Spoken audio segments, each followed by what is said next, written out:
Muito boa noite a todos, que a paz do nosso Mestre Jesus possa permanecer em nossos corações.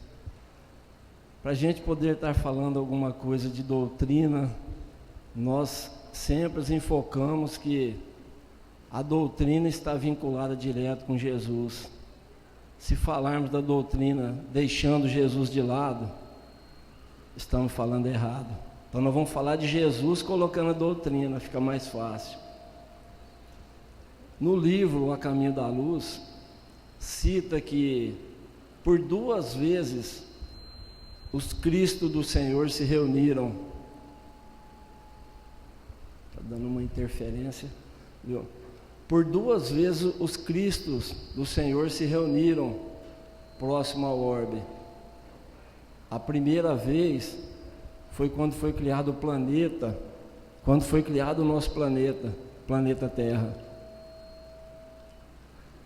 A segunda vez foi quando o próprio Cristo, a expressão maior do amor, foi reencarnar na Terra. Então foi programado. Tanto é que para o Cristo reencarnar aqui, o próprio planeta se programou. A Terra, o nosso planeta, se nós pegarmos um estudo hoje, se a gente for lá na parte do Oriente Médio, na região em que o Cristo participou, teve ali um período, hoje a gente só vê lá deserto. A gente não vê nada, é só deserto. A gente fala que no deserto dá muito calango, né? Só tem deserto, não tem mais nada. É lógico que tem petróleo também, né? Mas o petróleo não satisfaz a nossa alimentação. Mas quando o Cristo esteve presente, a gente vê em algumas obras, fala que existiam campos verdes, que Jesus ele gostava de sentar em determinada região e ficar avaliando a natureza.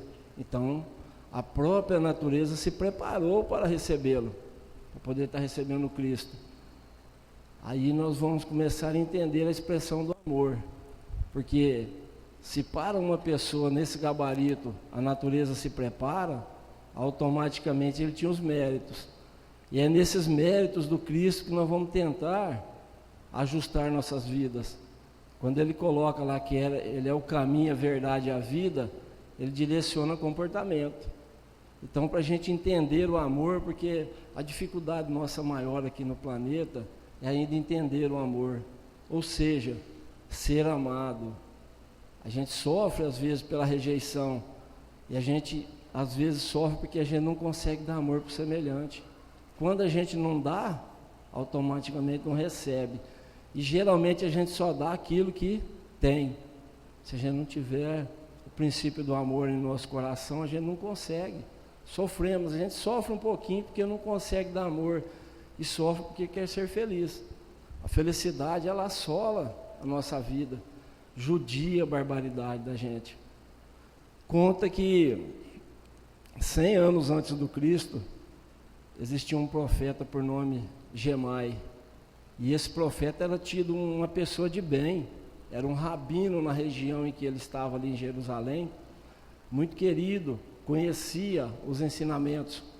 Àquela época o ensinamento estava pautado no Velho Testamento e os ensinamentos de Moisés. Ele conhecia tudo, então ele tinha um respeito da comunidade. Um dia um jovem chegou até ele, um garoto, falou: mestre, eu gostaria que o senhor me ensinasse tudo que está contido na Bíblia, de tal forma que eu entenda muito rápido e que eu possa ficar com a perna cruzada e ficar com o corpo em somente um pé e não me cansar. O rabino deu uma olhada no jovem, deu uma firmada nele e falou: olha, não dá, tem muita coisa, tem muito fundamento, muito ensinamento, nós vamos precisar de muito tempo para a gente poder até entender. Inclusive eu até hoje estou estudando os ensinamentos. Aí o jovem já saiu e falou: então não me interessa, e foi embora. Quando ele estava caminhando dentro da cidade, ficou sabendo de um outro rabino. É lógico que um outro rabino um pouco mais novo, mas que também trabalhava numa comunidade e que ele tinha um certo respeito da comunidade. Ele falou: eu vou visitá-lo. Pegou e foi até o local. Chegou lá, esse outro rabino chamava Hilelo. Ele chegou no rabino e fez a mesma proposta. Eu gostaria que o senhor me ensinasse os fundamentos que estão lá no Velho Testamento, de tal forma que eu não me canse ficando com o corpo escorado em um só pé. O rabino deu uma olhada no jovem, percebeu que o jovem estava meio afoito, né? Geralmente é assim, a gente quando é novo, jovem, a gente quer conhecer tudo, né? Não importa como, a gente é desesperado. Mas ele deu uma olhadinha, falou, toma posição. O jovem cruzou a perna, ficou com o corpo em um só pé. Ele deu uma olhada no jovem e disse, ama. E o jovem ficou aguardando, fez silêncio. O jovem perguntou para ele, o que mais, o que mais? Ele disse, ama somente. Mas ele falou, mas como? Tem um monte de coisa escrita. Ele falou, isso que está escrito é só para explicar o amor. O fundamento é o amor. O restante é só para explicar. Se a gente entender, talvez não precise estudar tanto. Basta colocarmos em prática. E esse fundamento do amor, há praticamente 2000 anos atrás, veio ao nosso orbe essa pessoa que estava na reunião junto com os Cristos do Senhor, para mostrar para nós o que é o amor e como deveríamos viver. Tanto é que hoje no dia a dia, né, nós somos bem sensíveis. A gente, vamos falar assim, a gente não sente mágoa, ressentimento, não sente ódio, mas a gente fica meio chateado com o semelhante. Fácil, né? É fácil a gente chatear. Agora vamos imaginar Jesus se ele tivesse chateado conosco, tivesse ficado chateado conosco. E olha que ele teve chance, hein? E eu vou só exemplificar algumas situações que ele teria condição. Imagine se ele tivesse ficado. Um exemplo, quando nós vamos estudar lá em Mateus, fala do milagre que é repartido o pão e os peixes.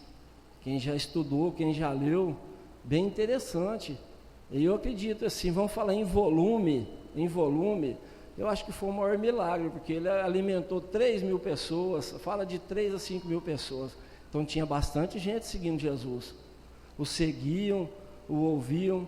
E conta lá no Humberto de Campos, conta que Jesus estava pregando, quando Pedro chegou e falou, mestre, vamos encerrar, vamos parar, porque está já chegando o horário do almoço, e nós não temos alimento para todos, e nem dinheiro para comprar alimento. O mestre disse para Pedro, acalma Pedro, e continuou pregando mais um pouco. Dali a pouco, juntou os discípulos de Jesus, bateram um papo e novamente Pedro veio, mestre, nós precisamos encerrar, já está adiantado o dia, o pessoal que está aqui não tem alimento para a gente fornecer para todos, não tem nenhum restaurante próximo aqui, vamos dispensar o pessoal para eles irem para suas casas. Aí o mestre, novamente para Pedro, acalma-te. Aí Jesus pergunta, quem tem alguma coisa para dar? Nós não vemos no Evangelho, mas se a gente for estudar, nós vamos ver lá que ele pergunta, quem tem alguma coisa para dar?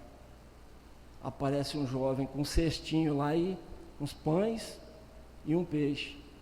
Na realidade, 5 pães e 2 peixes. Aparece o jovem lá. Falou, eu tenho isso aqui.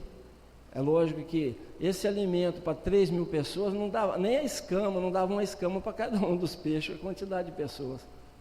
Mas o Cristo separou em grupos e começou a alimentá-los. E eles foram tirando a alimentação e foram ali reproduzindo, e todos foram saciados, todos. Quando terminou o alimento, o Cristo ainda falou, ó, pega o cesto que tem aí e sai juntando o que sobrou. Está lá escrito, esse já está lá no Evangelho, ó, sobraram 12 cestos cheios. Então quando ele dá para sobrar, só que a gente não pode jogar fora, vamos guardar. Às vezes a gente sofre um pouquinho porque joga fora, não tira proveito daquilo que nos é dado. Mas não é sobre isso que eu quero chegar no fundamento. Tinha 5.000 pessoas, ele alimentou as 5.000 pessoas, saciou a fome. Quando Jesus ele começou o discipulado dele, a caminhada dele, ele chamou Pedro e mais 11, então ele convocou 12. No dia que ele alimentou 5.000, mais 12. O dia que Jesus subiu para orar, que nós vemos lá que Jesus ele subiu em determinado local para orar, levou 3 com ele, Pedro, Tiago e João. Levou 3, eram os 3 de confiança dele. E no dia que Jesus foi crucificado, só tinha um, né? Só tinha aquele ali, né? Só tinha João. Só João, junto com a mãe dele. Só João estava lá, junto com a mãe dele. Imagina se ele fosse ficar magoado com a gente, hein? Ô velho, o dia que vocês estavam com fome, tinha 3.000 pessoas e eu alimentei as 3.000. Ó, vocês 12 que andaram comigo, eu ensinei tudo. Mas na hora na minha dificuldade, só tinha um. Imagina se ele fosse ficar magoado, a hora que ele foi crucificado, desencarnou, ele ia falar, não vou olhar nem para trás para esse planeta. O povo que está aí, eu vou deixar que se arda. Na realidade, ele tinha vindo aqui para nos ensinar. Então, às vezes, a gente ainda não percebe esses ensinamentos do Cristo na nossa vida. A gente não percebe o sacrifício que foi passado por Ele, porque, olha, é difícil a gente ser rejeitado. É difícil, às vezes, a gente ser negado.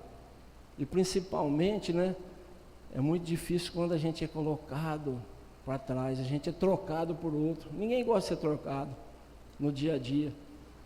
Só para te quebrar o clima, eu tinha um amigo lá no quartel que eles falavam assim, ó, a gente quando casa, a esposa é adversária, e quando a gente separa, ele falava, aí é inimiga.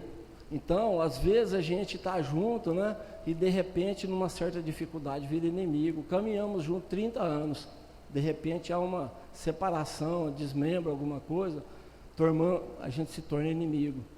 Como a gente já viu em várias famílias, irmãos brigando por bens materiais quando o pai desencarna, a mãe desencarna, se tornarem verdadeiros inimigos. Imagina se o Cristo falar, olha, esse povo eu vou largar de lado, isso não tem jeito não, isso não tem jeito.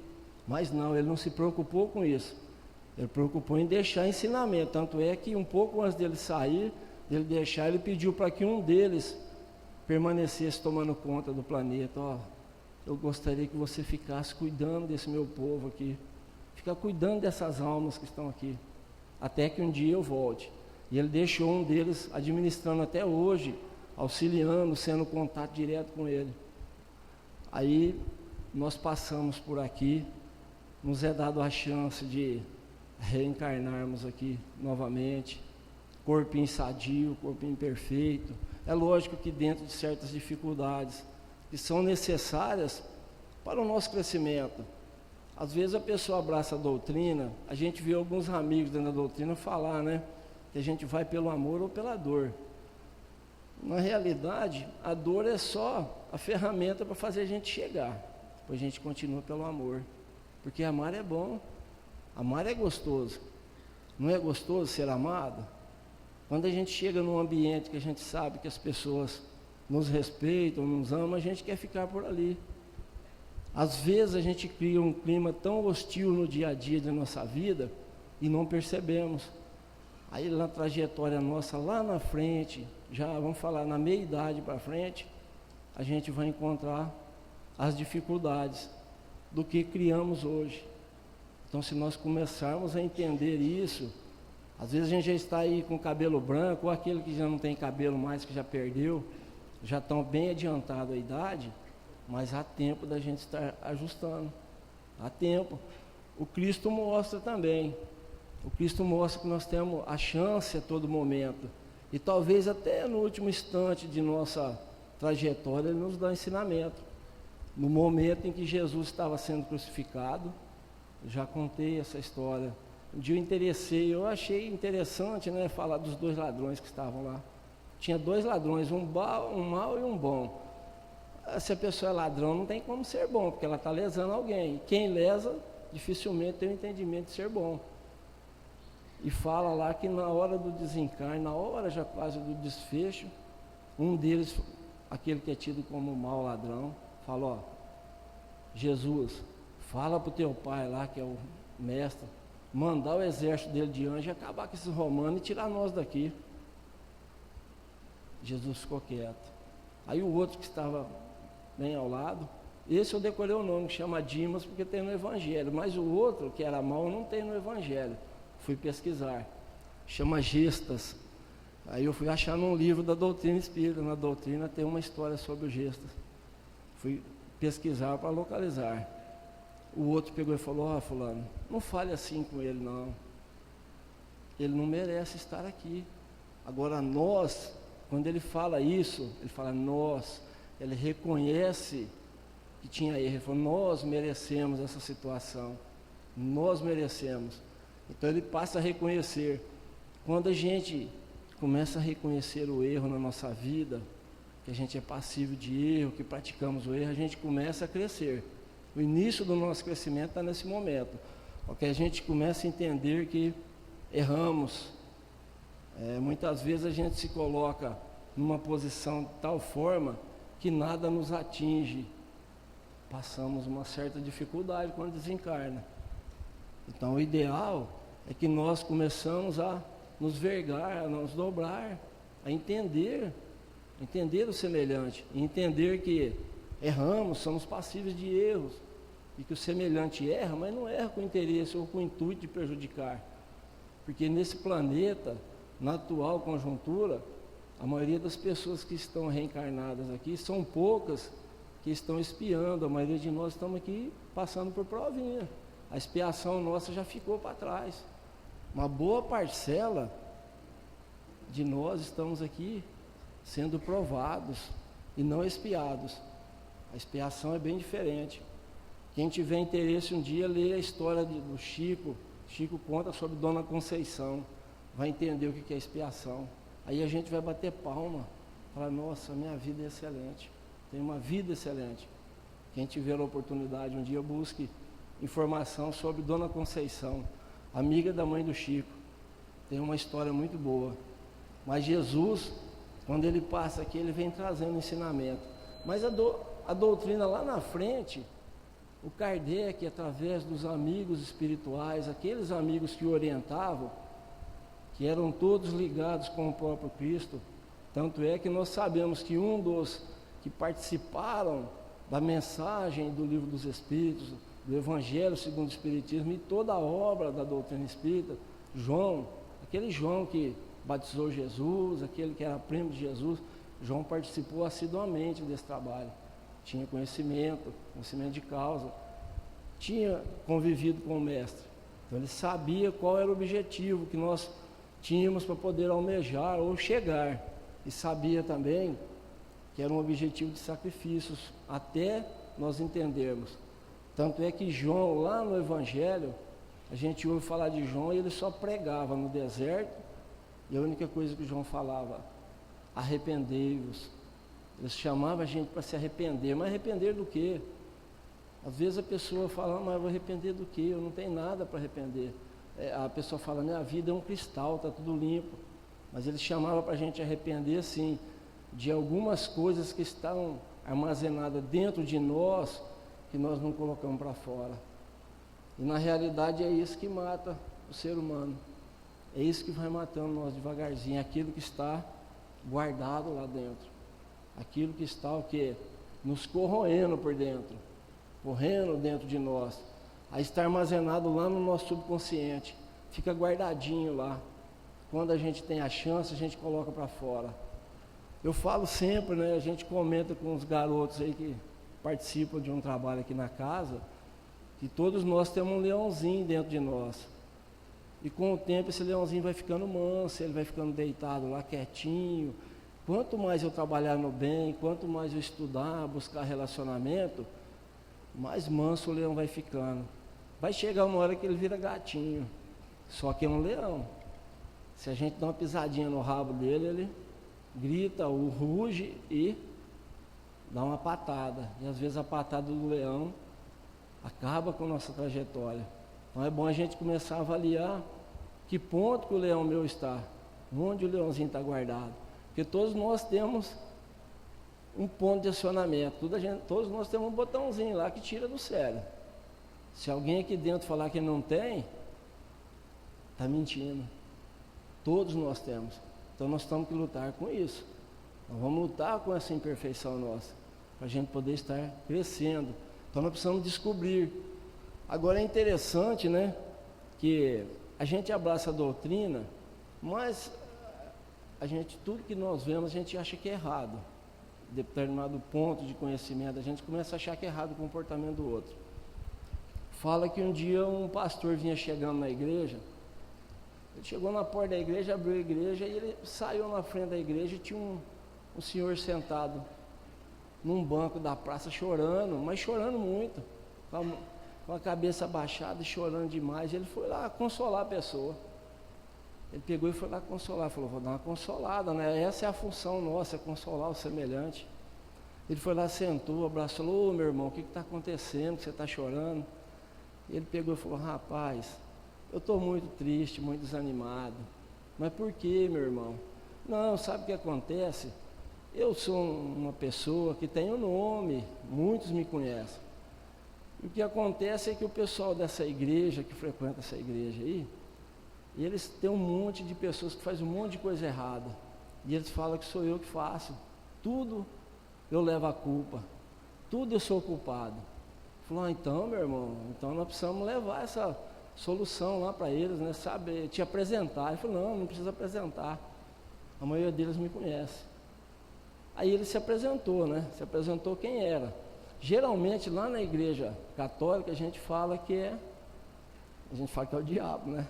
Aí na igreja evangélica a gente fala que é o demônio. E quando a gente vem para a doutrina espírita, sabe quem que a gente fala que é? O obsessor, não é verdade? Tudo que a gente faz de errado, tudo que acontece de mal na nossa vida, a gente fala, é por causa do obsessor. Coitado desses obsessores lá do trás, deve chorar o dia inteiro, né? Dos nossos erros.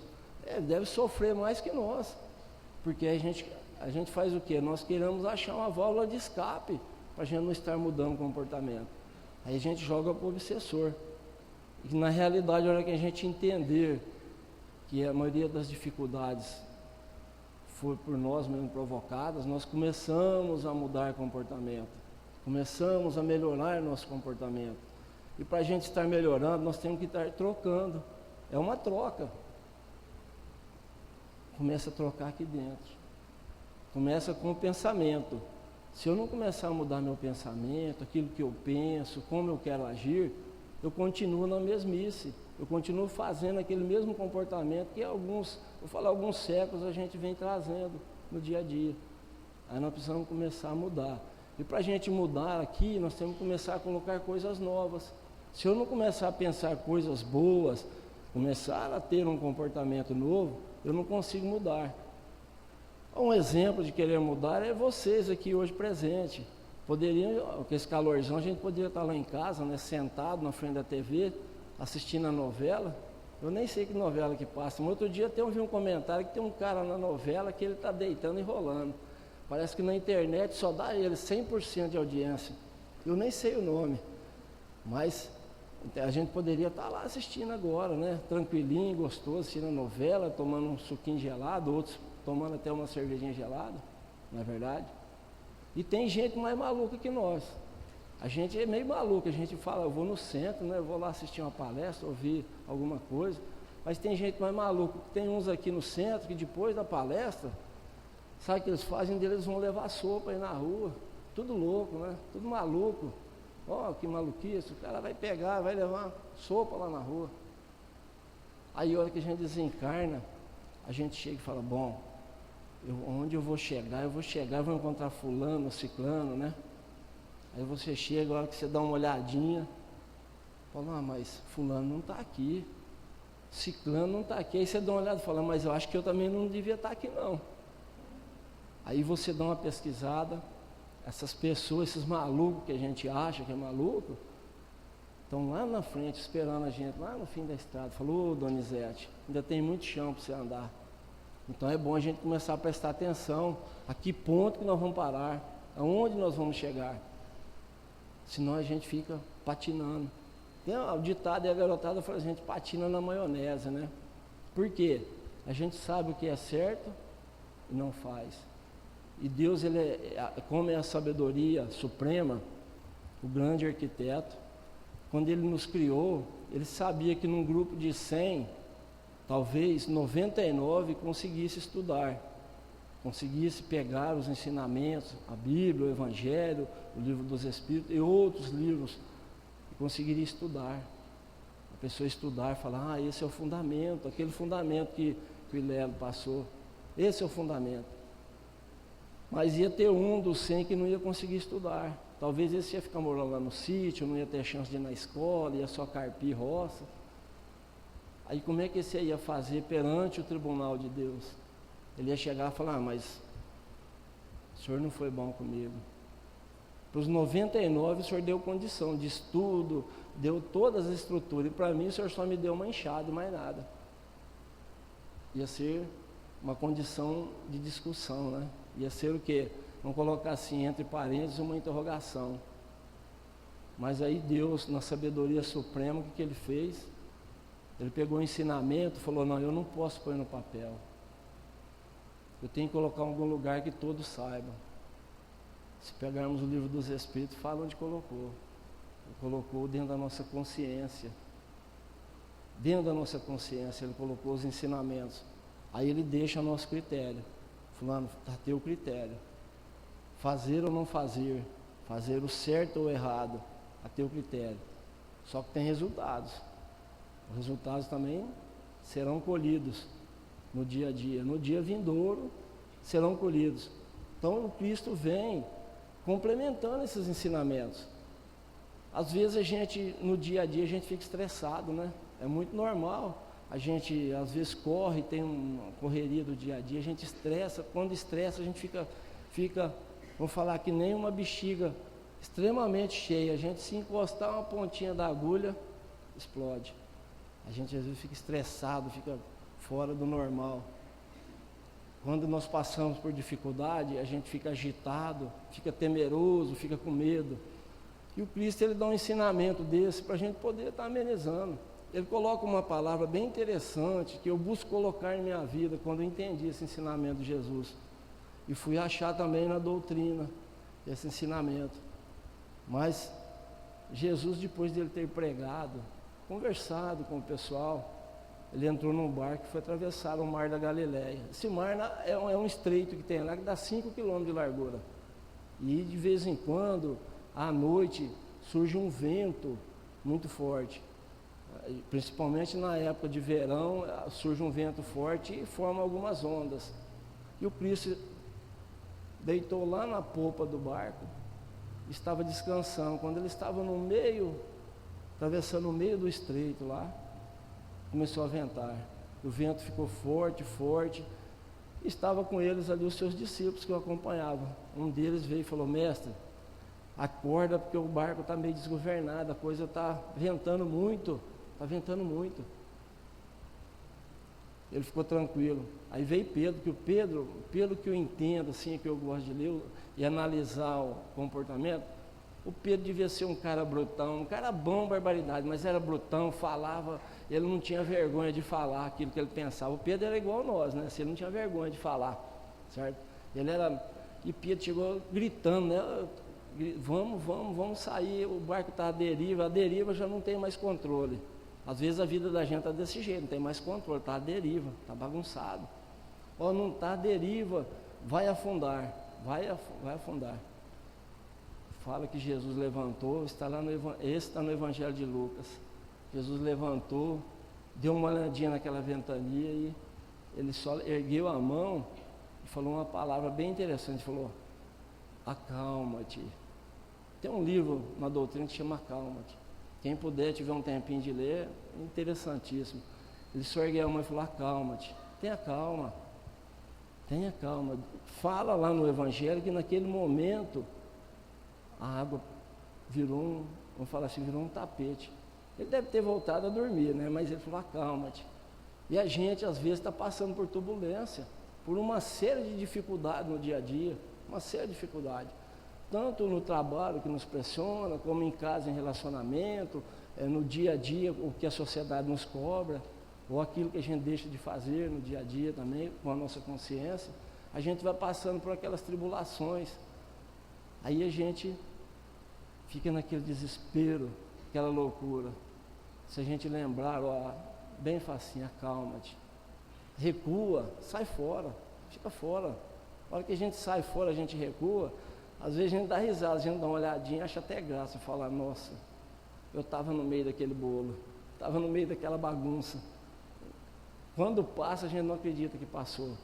Então, se tiver a coisa passando no extremo, tenha calma, vai passar. E queira ou não queira, na nossa evolução progressiva, quando pegamos o livro que chama Escada de Jacó, que fala sobre essa nossa evolução, o Dr. Inácio Ferreira, ele comenta sobre esses degraus que nós vamos ter que crescer.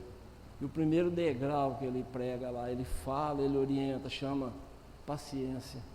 Então Cristo, na hora da dificuldade, se a gente acalmar e ter paciência, vai passar, vai passar.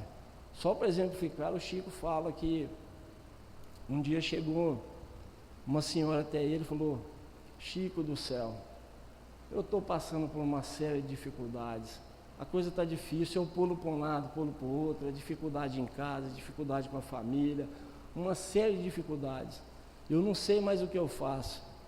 Aí o Chico deu uma olhadinha do lado, o Emmanuel estava do lado dele, o Emmanuel falou assim: fala para ela que isso passa. Aí o Chico repetiu: o Emmanuel pediu para avisar que isso passa. Aí ela ficou contente, agradeceu, beijou a mão dele: obrigado, Chico, e foi embora. E logo depois dela entrou um jovem. O jovem entrou e falou: seu Chico, eu só tenho a agradecer, está tudo bom para mim, está tudo legal, está tudo certinho, a minha vida está lá no máximo, está ao máximo. Aí o Chico deu uma olhada também, o Emmanuel falou: fala para ele, isso também passa, isso também passa. Então, é bom a gente estar preparado para essas condições, essas situações, a gente tem que estar preparado para isso.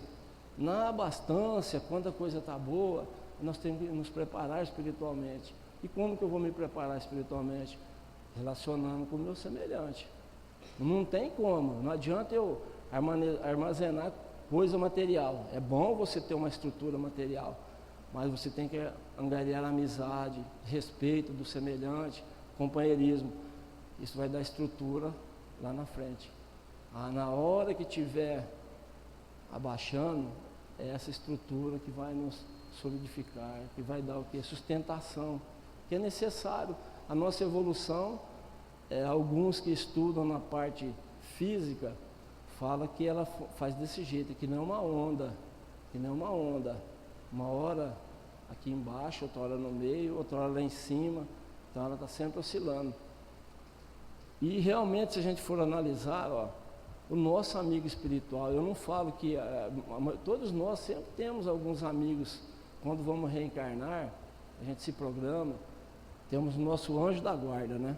Nosso guia espiritual. Esse se compromete, fala: eu vou te acompanhar, eu vou te ajudar. Mas também a gente tem alguns que vai acompanhar, mas vai nos apertar, porque nós ficamos com débitos aí para trás com algumas pessoas, e esses vão nos acompanhar também. Então eles vão participar da nossa evolução, nos auxiliando, às vezes, a estar rachando, porque a gente amolece. Então é preciso, às vezes, que a gente entenda isso, senão a pessoa fica só numa situação assim, o que a gente vê comum. Eu não digo agora, mas há 10 anos atrás, a depressão era doença, vamos falar, era uma doença que dava até status, né? Dava até status, tanto é que teve uma época aí, praticamente há 10 anos atrás, teve um período em que os consultórios de psiquiatras aumentaram não sei quantos 1000%, em quase toda esquina tinha um consultório. Por quê? Estava na moda, né? Então a pessoa ainda em depressão, era o estresse e depressão. Aí a pessoa buscava um consultório para ser ajudado, Mas, na maioria das vezes, quem vai nos ajudar é nós mesmos. Se nós sabemos que é internamente e o negócio funciona aqui, precisamos começar a tomar conta daquilo que nós pensamos. Vai ser desse jeito, senão não muda. Nós a gente passa uma encarnação inteira, penando, sofrendo, lutando, desencarna, aí dá uma olhadinha, fala: vamos puxar, né, a nossa ficha. Dr. Inácio Ferreira trabalhou um período no hospital lá, um período assim, um pouquinho, meio século ele trabalhou no hospital, pouco tempo, né, meio século no hospital espírita lá, trabalhando tipo um manicômio, com pessoas com dificuldade. Desencarnou, falou: bom, agora eu estou livre dessa situação de hospital. Chegou lá do outro lado, foi bem recebido, era um cara que trabalhou, que viveu por semelhante, não constituiu família, preocupado com o semelhante. Desencarnou, chegou lá, o doutor Odilon Teixeira o recebeu, e outros mais. E participaram, fizeram até um coquetel, uma festinha, bateram um papo. Terminou de bater o papo, ele estava sentado num divã, sentado numa sala tranquilona, e tinha uma janela. E o doutor Odilon estava em pé, próximo à janela. Aí ele deu uma olhada, viu atrás do Odilon, ele viu um prédio grande, né? Prédio alto. Ele olhou de longe e falou: Odilon, o que é aquilo lá? Ele pegou e falou: ô, meu irmão, aquilo ali é um hospital. Falou: sério, aqui tem hospital também? Falou: tem. E nós estávamos esperando o presidente do hospital chegar para assumir o trabalho, entendeu? Então muitas vezes funciona assim, a gente acha que escapou daqui, vai cair do lado de lá, e às vezes é sequência. Então é bom a gente fazer o melhorzinho aqui, porque vai dar sequência do lado de lá. E ele fala que um dia, trabalhando com um espírita, uma pessoa que trabalhou na doutrina, mas desencarnou com uma certa dificuldade também, desencarnou, e ele, hospital no qual ele toma conta lá no outro plano, doutor Inácio, esse hospital trabalha com os espíritos que desencarnam. Então, quando nós desencarnarmos, vamos cair lá junto, hein? A maioria de nós vamos estar lá vinculados. E ele fala que desencarnou um senhor lá, uma certa dificuldade. E ele tem uma sala, já contei isso aqui, que eu acho interessantíssimo, porque nós vamos passar por isso. Se a gente já estiver relembrando, o senhor pegou, sentou lá na cadeira, ele tem uma sala, tem uma televisão maior que essa tela aqui. Só que essa televisão não tem controle para a gente lá tá ligando. Ele manda a pessoa sentar ali, fala para a pessoa, aciona. Aí a pessoa mentalmente aciona a tela. Aí na tela, primeiro mostra os compromissos assumidos no plano espiritual antes de reencarnar. Aí começa a mostrar os compromissos que nós vamos cumprir, né? A gente começa a mostrar. Lá ele até meio brincalhão, ele fala que ninguém aguentou mais que 18 minutos assistindo o filme lá e já falou: para. Aí ele já tem um companheirinho dele que trabalha com o tal de Manuel. Manuel já entra com um baldinho, uma vassoura e um rodinho, não precisa falar nada, né? Então, às vezes, se a gente está correndo da vassoura, do rodinho aqui, talvez lá nós vamos ter que pegar. Agora, se nós estivermos fazendo certo aqui, lá vai ser sequência. Para a gente viver bem aqui, é só nós deixarmos o ensinamento que Deus colocou dentro de nós aflorar. Mas a gente bloqueia, nós bloqueamos. Se pegarmos o Livro dos Espíritos, 785, qual o maior obstáculo para a nossa evolução? Qual o maior obstáculo? Ele fala em duas palavras. Ele fala assim, fala em orgulho e inveja. Vamos parar por aí, porque depois ele dá sequência. Mas, na realidade, o orgulho nos atravanca, não deixa a gente andar. Não deixa nem aquele ensinamento que Deus colocou dentro de nós sair. Porque a gente fica competindo. Quando a gente tem orgulho, a gente compete com o semelhante. A gente não aceita, então a gente compete. E a gente sabe que numa competição, por exemplo, esses tempos atrás, um brasileiro que mora nos Estados Unidos, que ele tem uma luta brutal de um pessoal lá que chuta, bate para todo lado. E ele era tido como bom, né? Parece que ele não tinha perdido para ninguém. Ele foi lutar com um rapaz aí, parece que ele fez graça, né? Ele deu uma amolecida, o cara acertou ele, praticamente acabou com a carreira dele. Então, às vezes, a gente faz graça, aí a gente perde a chance. Nós estamos aqui, ó, ninguém está aqui a passeio, nenhum de nós. Nós estamos aqui para colocar em prática o ensinamento que nós já conhecemos. Nós já conhecemos, mas a gente ainda tem dificuldade. E o Cristo, ele não quer mais nada de nós a não ser isso, ó, para a gente estar colocando em prática, para a gente poder estar deixando fluir. E ele exemplificou em vida. O que a gente está falando, o Cristo vivenciou. Ele deixou a coisa andar. Andava quando ele deparava com a dificuldade já tinha solução dentro dele. Nós podemos analisar todas as dificuldades, nossa solução está dentro de nós. Não está dentro do medicamento que nós tomamos, não está dentro, está dentro de nós. Basta analisar, eu estou passando por sérias dificuldades. Aí dá uma avaliada, a solução está dentro de nós. A gente vê com alguns jovens que participam de um trabalho aqui na segunda-feira, aqueles que conseguem trilhar corretamente, ele descobre a solução dentro dele. Ele sabe que a solução está lá dentro. Se ele não agir corretamente, nós vamos ter dificuldade. Nós sabemos quando nós vamos errar. Fala que um dia estava vindo um patrício caminhando pela rua, e de repente ele escorregou numa casca de banana. Escorregou, caiu sentado na casca de banana. Ele levantou, deu uma limpada, ajeitou e continuou andando. Ele estava atravessando a rua, ele viu outra casca de banana lá na frente. Ele pegou e falou: o ralhos, vou cair novamente. Entendeu? Muitas vezes a gente está vendo a casca de banana, nós estamos vendo a dificuldade, nós sabemos onde nós vamos cair, mas a gente não muda a trajetória. Aí sabe o que acontece? Os nossos amigos que a gente tem como obsessor lá do outro plano, eles não são criativos. Analise nas dificuldades nossas, nós repetimos, nós sempre caímos no mesmo erro. Pode analisar, nós caímos sempre no mesmo erro. Por quê? Os nossos amigos não são inimigos, são amigos, porque têm coragem de apontar nossos defeitos.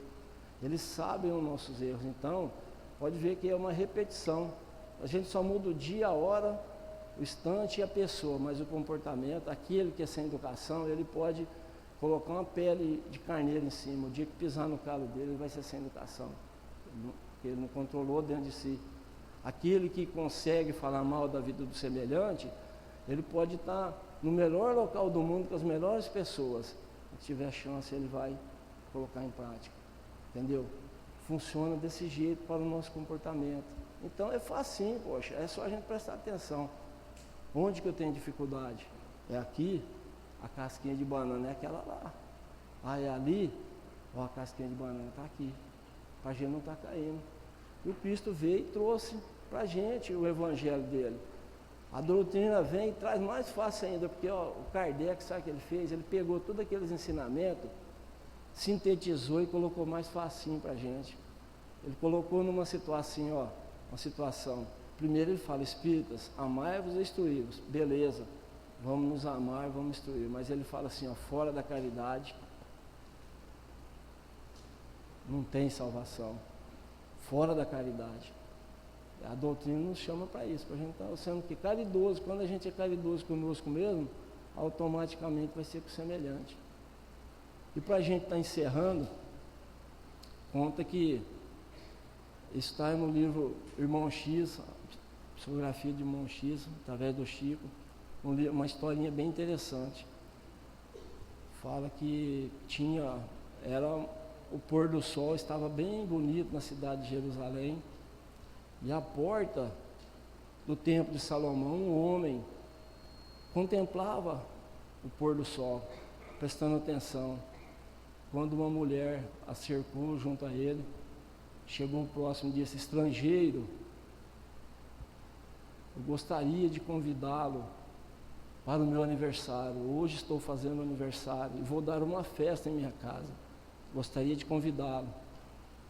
Este homem virou e olhou para a mulher, que era uma mulher muito bela, mulher muito bonita, bem apreciada.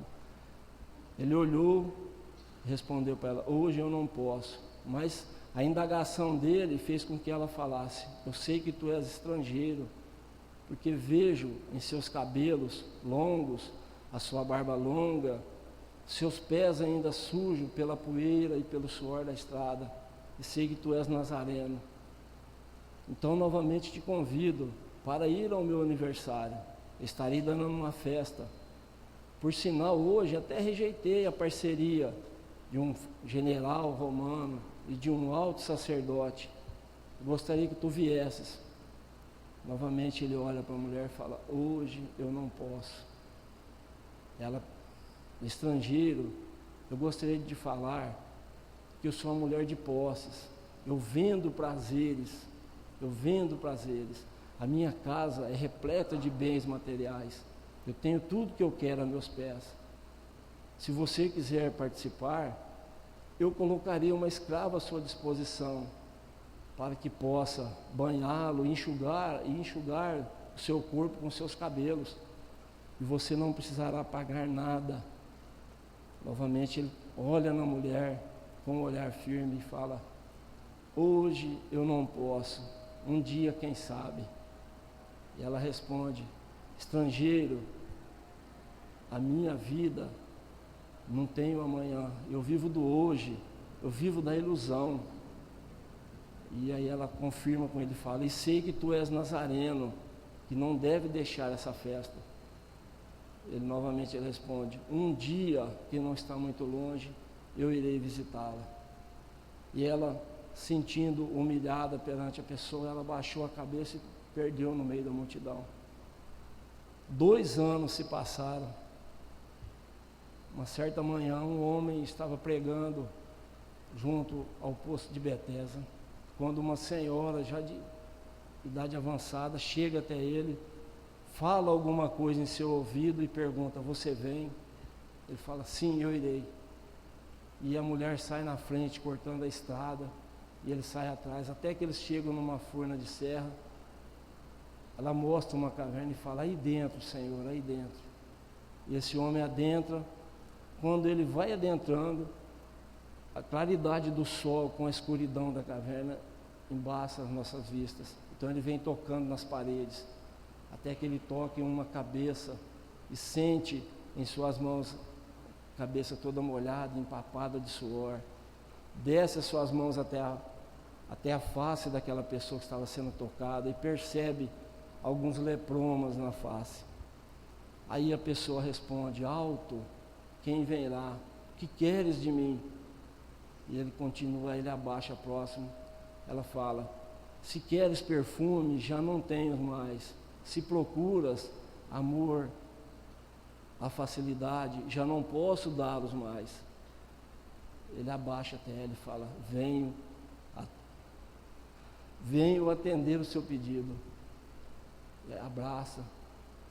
E ela vê que é o Nazareno. Fala: Nazareno, durante 2 anos eu te aguardei. Durante 2 anos eu acendi a lâmpada na minha janela para que você pudesse vir até a minha casa. E hoje que você chega, já não posso mais te dar nada. Olha o que fizeram com o meu corpo. Eu sou pura putrefação. Já não posso te fazer mais nada. Ele abraça, pega no colo e sai fora. Quando ele sai, ao toque da claridade, ela tampa o rosto. Eles sentem uma pedra, traz ela junto ao peito, tira o véu, olha naquele rosto e ela contempla: Nazareno, depois que eu te conheci, a minha vida não foi mais a mesma. Tudo que eu tinha de ilusão, eu perdi. Eu que vivia iludido na vida, contemplei uma nova vida. Ele abraça novamente, aperta e fala: deixa-me dizer, eu te amo. E fala para ela. E ela vem a entrar e desencarnar. Ela desencarna e Jesus fala: já que tu não podes me dar o seu corpo, dá-me a tua alma. E adentra com ela na imortalidade. Muitas vezes a caridade divina nos coloca à disposição no dia a dia, pessoas, coisas para nos direcionar comportamento. Mas a gente, no contato com o Cristo, a gente deixa passar batido. Aí fica para outra chance. Muitas vezes, aquele que nós menos esperamos, nós vamos encontrar lá do outro lado, lá na frente da estrada. Então é bom a gente prestar atenção no que nós queremos. Eu agradeço a oportunidade de ter vindo falar com vocês. Espero que esse companheiro, Jesus, possa fazer morada em nossos corações. A todo momento Ele nos coloca à disposição. Ele sempre está à nossa disposição. Nós é que às vezes o dificultamos. Nós que às vezes colocamos em posição, como essa companheira que colocou a condição para que ele fosse em uma festa. E às vezes Jesus não quer festa na nossa vida. Ele quer simplesmente que a gente faça o correto, faça aquilo que está dentro de nós, coloque em prática os ensinamentos do Mestre. Muita paz, muito boa noite.